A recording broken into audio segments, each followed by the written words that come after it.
Hey everyone, my name is Fire and today we are in Titan Uprising, a mobile game, and I thought that I would make some kind of a tip video since the game doesn't really tell you much. You have to figure out most of the things on your own. So I gathered few tips on this video. They're not all tips that you can find on the game, but there are few of them. And I also want to shout out to my friend Flight, who also helped me out with this, figuring out what tips to put on the video, so thank you so much, Flight. But yeah, I hope you guys enjoy and I hope these tips will be helpful. So the first tip is quite simple. On the events where you can get trust point for Light Fury and Tuhues and the other dragons, you can actually restart those quests for free 1 hour earlier than what it says to restart it free.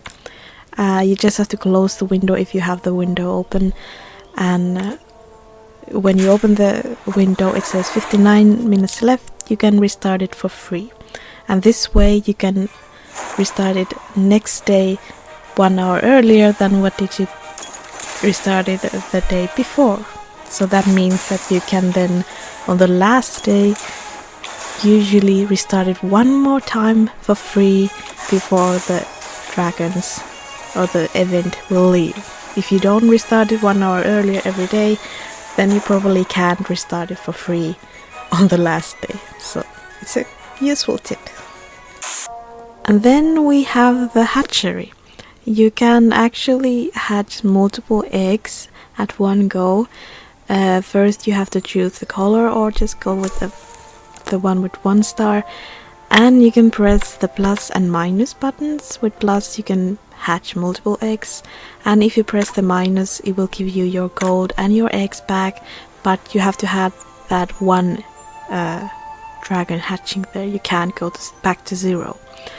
And you can also hatch another color at the same time. You can hatch 2 colors at the same time, not 3 but just 2, so that is a good thing. And you can also see your how many eggs you have hatching at the moment in the middle, so yeah, that's a good tip. The next one, if you have a dragon that you want to train but you don't have enough scales for them and you're wondering when would you be able to get that color scales, all you have to do is go to the quests over here and go to the scale quest, and then there's this little eye, which I think means info, in the corner. Press on that and it will open on this quest schedule as it says, and you can see on which day has which colors. So next we have targeting the dragon. If you have in the enemy team a dragon that you wish to die a little bit faster, if they're like a little bit strong or something, you can just click on them and it will the game will target on them, and if you have a dragon that will target only one dragon, they will hit on those dragons. So let me show with my bone napper. I will target one dragon, and when I press on my dragon they will hit on that dragon and that dragon will die faster. Then we have a little bit about what runes to use on the different dragons. Like you can see on the top left corner there's a little bit of advice on what colors to use on what dragons. Like for yellow use purple runes, and for green dragons use the red runes. And if you don't have certain dragon in your team, like I don't have yellow, and if I use yellow it says dragon absent and it will give only like 1 damage to the dragon. And if I use some red, it will give double the damage than like some other color would. And here you can see if I use the purple runes for the yellow dragons, they give a lot more damage than other runes do, and yeah, they give more like a critical damage if I use the right colors for them. And this tip is kind of useful if you have a strong battle that you're going against and you have a trouble keeping your dragons alive. If you have dragons that are healing dragons, like I have 3 dragons right here, I like to do the color gems or runes, whatever these are called, of those dragons first, and as much as I can, so that I can build up their power so that they can heal my dragons when they desperately need that. So as you can see, I'm soon getting close to getting all of those 3 dragons power up, and some of the dragons are close to dead. And now I'll do a couple of moves with those healing dragons, and all of my dragons are almost full health again. So let's see how well the rest of the battle go with using this tip.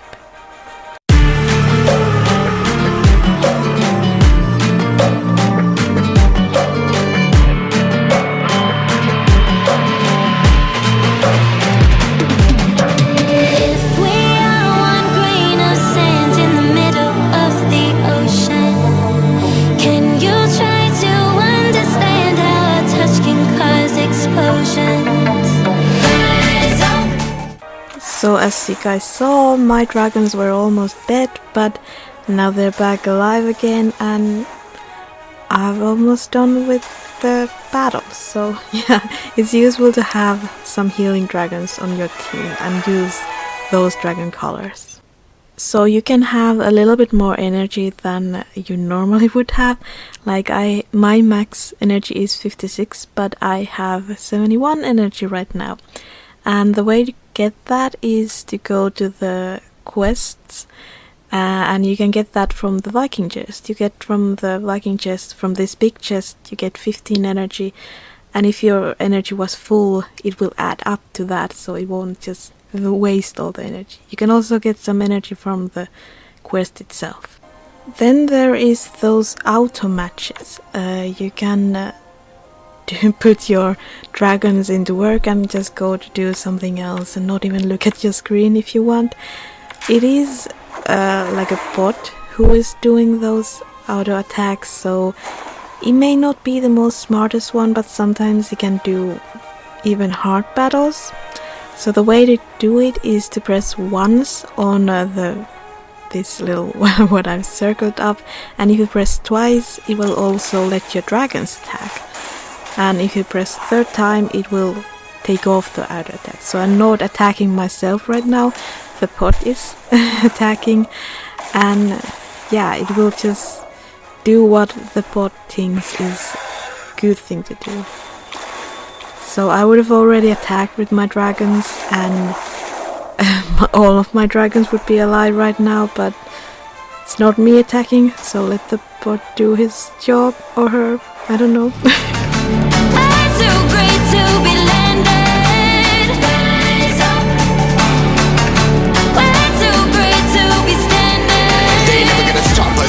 Fly man, I'm like choppers, better cook those risks. Cool, one of my fists, we fire starters. One out of a million will reach those heights. Always had a feeling that I won't deny that work. Never could toss. Look at my eyes, I'm on the rocks. Rise.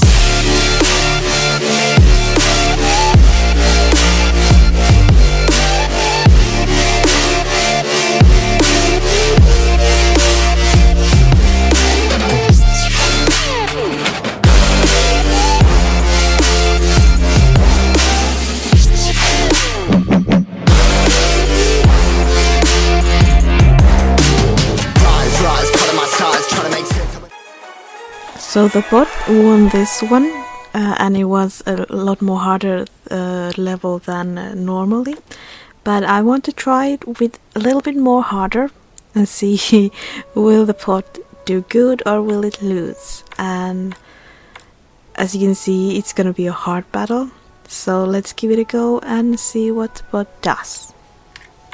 Highs, spinning these skies. I was stuck there, feeling paralyzed, but I'm up now. We all too late to fall. Yeah, anyone to come in, I'ma lift them all. Never look down when there's risk involved. I got guts, got a lot, I gotta wish it all. Ain't got no feelings, we just floating. Yeah, I'm that grain of sand that made it out the ocean. A couple milli now, I'm causing a commotion. I've been coasting, hear my name around the world like an explosion. So rise up.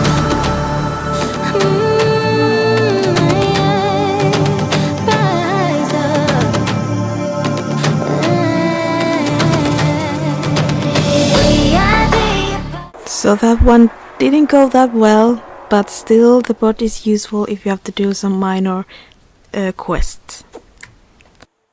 Next one we can check out on the stats of the dragons that you don't yet have. You can go do that by going to the breedery, and you can choose the dragons that you want to breed together, and then it will show you the dragons that you can get, and you just have to hold your finger over those dragons and it will show you how their stats are when they're max level, and what kind of skills they have. And you can do that with obviously all of the dragons that you're going to try to breed. And you can also do this when you go to the dragon draft, but I will show you that in a few seconds. I'm first going to show you one other place where you can see also the dragon stats. You can just go into the quest and you can see the enemy dragons above. You can do the same thing, hold your finger over them and it will show all the stats. And you can do that also to your own dragons. When you have them chosen over here, you can press on them and it will show what kind of stats your own dragons have, if you are a little bit more curious about that, if you can remember your own dragon stats. Then if you go onto your dragon draft, you can see what kind of chance you have to get a certain dragon by pressing this little eye info again. And as you can see, it's quite low on the good dragons, which is kind of normal, I guess. And then you can also do the same thing with these guys. Just hold your finger over them and it will show what kind of stats and what kind of max level this dragon is, etc. And yeah, I wish you good luck if you are going to use your runes on these draft boxes. I've never gotten anything good from here. I always get the highest one is 3 stars, so yeah, good luck. And then last but not least, we have this thing called the spirit speed. All dragons have that, and there's 5 different levels of spirit speed, and there is very fast, moderated, slow and very slow. And based on what kind of spirit speed your dragons and the enemy dragons have, your spirit, which I've been calling the power, the yellow line that will go under your dragon when you use your dragon colored runes, will fill up. If your dragon has a very slow spirit speed, your dragon spirit will go very slowly, and if it's very fast, it will go very fast. So if you have 2 let's say blue dragons in your team, and the other one has very fast spirit speed and the other one has slow, the power will get up on different times. So those were all the tips I have for this video, and like I said at the beginning of the video, there's probably a lot more tips that we can find from this game that the game actually doesn't tell to us. If you have any other tips that you know about this game, let us know on the comments below. And I hope this video was helpful. If you guys have any other video suggestions about this game, some other game, let me know down in the comments. And yeah, I hope you guys enjoyed. Thank you so much for watching, and hopefully we will see on the next video. Bye bye!